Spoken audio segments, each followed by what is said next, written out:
गंवार सास। ममता ने अपने बेटे को पढ़ा लिखाकर बड़ा आदमी बनाया। अब वो शहर में अपने परिवार के साथ रहता है। एक दिन ममता का बेटा रोहन अपनी पत्नी आलिया से कहता है, अरे आलिया, सुनो, माँ अब से गांव में नहीं रहेगी। वो हमारे साथ यहीं रहेंगी शहर में। उनका कमरा आज नौकर से बोलकर अच्छे से साफ करवा देना। ओह, आज तो मेरी किटी पार्टी है, फिर मुझे जिम और फिर शॉपिंग। ठीक है, कल करवा दूंगी। अ, अच्छा, लेकिन माँ के सामने ये कपड़े नहीं चलेंगे। हाँ, तुम्हें साड़ी या सूट पहनना होगा। अरे बिल्कुल भी नहीं। मेरे मम्मी पापा ने इतना पैसा लगाकर शादी इसलिए नहीं की थी कि मैं अपनी मर्जी के कपड़े पहन ओढ़ भी ना सकूं। अ- अरे चलो, गुस्सा मत हो, लेकिन कुछ दिन तो माँ की खुशी के लिए कर सकती हो ना। लेकिन आलिया मानती नहीं। माँ आती है सिंपल सी साड़ी, झोला और चप्पल पहनकर। अरे रोहन, मैं इनके साथ कैसे रहूंगी? मेरी फ्रेंड्स क्या कहेंगी? ये तो पूरी गंवार लग रही है। आलिया, माँ गांव में रहती थी इसलिए ऐसी हैं।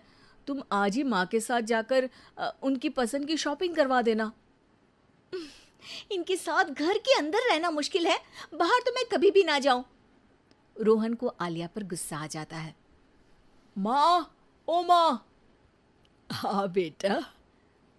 वो माँ को ले जाने के लिए उनका हाथ पकड़ता है कि अरे माँ, तेरे हाथ अभी तक इतने कड़े हैं, तूने इसका कोई इलाज नहीं किया? अरे बेटा, इसका कोई इलाज नहीं। वैसे भी मुझे कोई शर्म नहीं कि मेरे हाथ मुलायम नहीं है, क्योंकि इन्हीं हाथों से मेहनत कर मैंने तुझे बनाया है बेटा। अगले दिन माँ, मैं ऑफिस जा रहा हूँ। कुछ लाना हो तो आलिया को बोलकर फ़ोन करवा देना। रोहन के जाने के बाद, आप ना आज कमरे में ही रहिएगा, घर में पार्टी है, मेरी सहेलियां आ रही हैं, मैं उन लोगों के सामने आपको नहीं ला सकती हूँ। ठीक है बहू, लेकिन तुम कहो तो मैं कुछ खाने को बना दूँ तुम लोगों की पार्टी के लिए। वो लोग सिर्फ कॉन्टिनेंटल या थाई फूड ही खाते हैं। कोई बात नहीं, कभी इंडियन खिलाने वाला कोई मिला नहीं होगा ना। मैं बनाकर कमरे में चली जाऊंगी। जैसे आपकी मर्जी। आलिया के घर उसकी दोस्त आती हैं, पार्टी होती है। अरे वाह आलिया, ये क्या है खाने में? बड़ा ही स्वादिष्ट है यार, इसकी रेसिपी मुझे चाहिए। हाँ, और ये दाल, ओ माय गॉड, मैंने तो किसी 5 स्टार में भी ऐसी दाल नहीं खाई है। यार तू कुक को यहाँ बुलाना। अब आलिया घबरा जाती है। हाँ हाँ हाँ हाँ, क्यों नहीं। माँ जी ज़रा बाहर आइए। आलिया की सास सिंपल सी साड़ी और गांव के अंदाज में आती है। अरे बहू, क्या हुआ? खाना पसंद नहीं आया क्या? बहू? अरे ये गांव से दिखने वाली औरत तुम्हें बहू क्यों बोल रही है? कौन है ये? वो हमारी नई नौकरानी है। सास बहू की बात सुनकर बहुत दुखी हो जाती है। वो सर झुकाकर जा ही रही होती है कि एक सहेली बोल पड़ती है। अरे कहाँ जा रही हैं माँ जी? वो उठकर उनके पैर छूती है। जीती रहो बेटा। क्या है ना, आपकी शक्ल बिल्कुल मेरी माँ जैसी है। पता है आलिया, मैं शहर पढ़ने आई और फिर शहरी हो गई, लेकिन मेरे माँ पापा तो आज भी गांव में रहते हैं, बिल्कुल इनके जैसे ही हैं।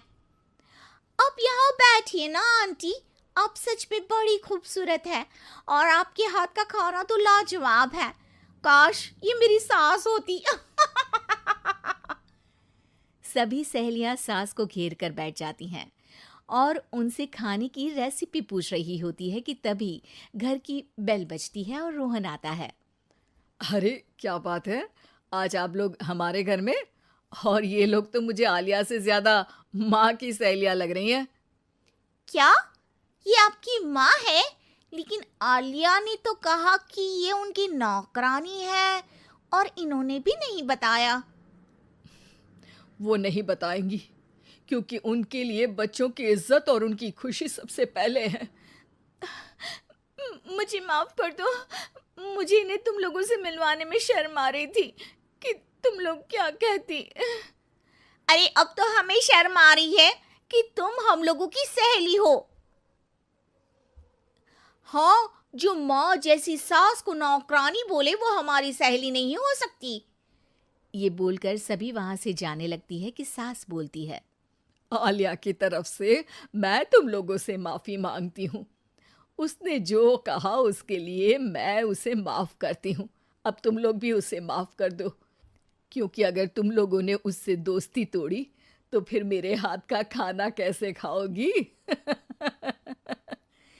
नहीं नहीं आंटी, जरूर आएंगे, लेकिन अब आलिया की नहीं बल्कि आपकी सहेली बनकर।